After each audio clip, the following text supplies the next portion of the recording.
A new and dangerous chapter is unfolding in the Middle East as tensions once again surge around Iran's nuclear program.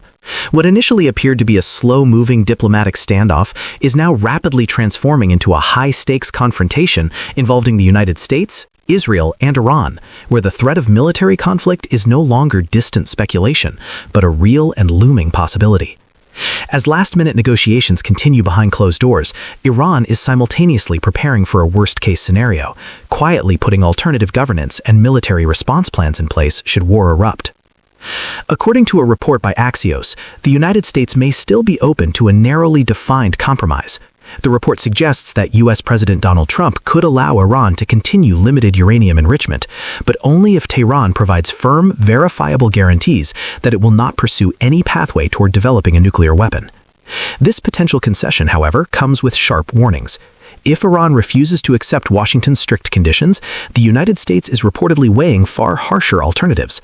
These include measures that could directly target Iran's top leadership, including Supreme Leader Ayatollah Ali Khamenei and even his son, Mojtaba Khamenei, an unprecedented escalation that underscores how fragile the situation has become. American officials have privately acknowledged that while diplomacy remains the preferred route, the Pentagon is actively preparing for the worst possible scenario. Military planners are reportedly updating contingency plans in case negotiations collapse entirely, signaling that Washington is not ruling out direct confrontation if red lines are crossed. The growing sense of urgency reflects fears that Iran may soon reach a point where its nuclear capabilities become irreversible. Meanwhile, Reuters reports that the prolonged diplomatic deadlock is significantly increasing the risk of military escalation across the region. Israel, long vocal about its opposition to Iran's nuclear ambitions, is said to have evaluated the possibility of a joint military operation with its allies. Although no final decision has been announced, Israeli defense planners are reportedly assessing scenarios ranging from limited strikes to broader regional engagement, particularly if they believe Iran is nearing nuclear weapons capability.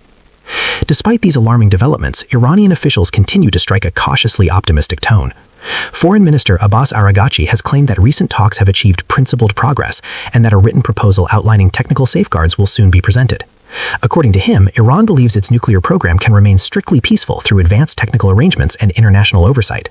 Tehran insists that uranium enrichment is a sovereign right and that it has no intention of building a nuclear bomb, claims that Western governments continue to view with skepticism.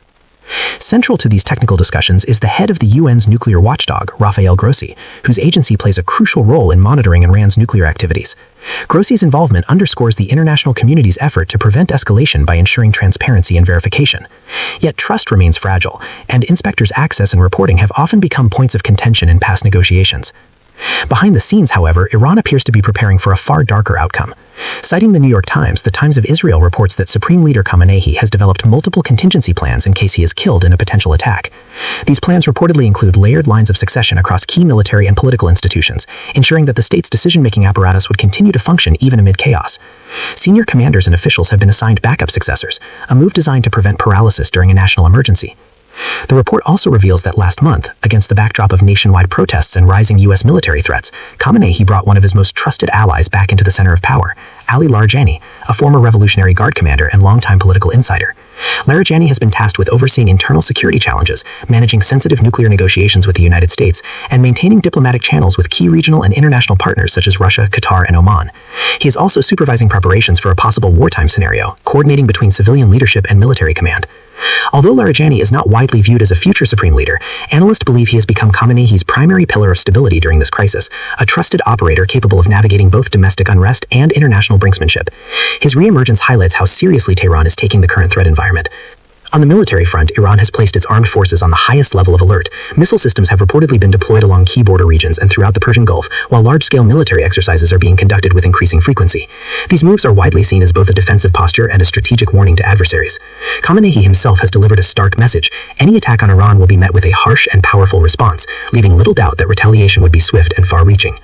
As diplomacy teeters on the edge and military preparations intensify on all sides, the Middle East stands at a critical crossroads. Whether the coming days bring a last-minute breakthrough or push the region toward open conflict remains uncertain. One thing, however, is clear: what happens next will not only shape Iran's future, but could redefine the balance of power across the entire region.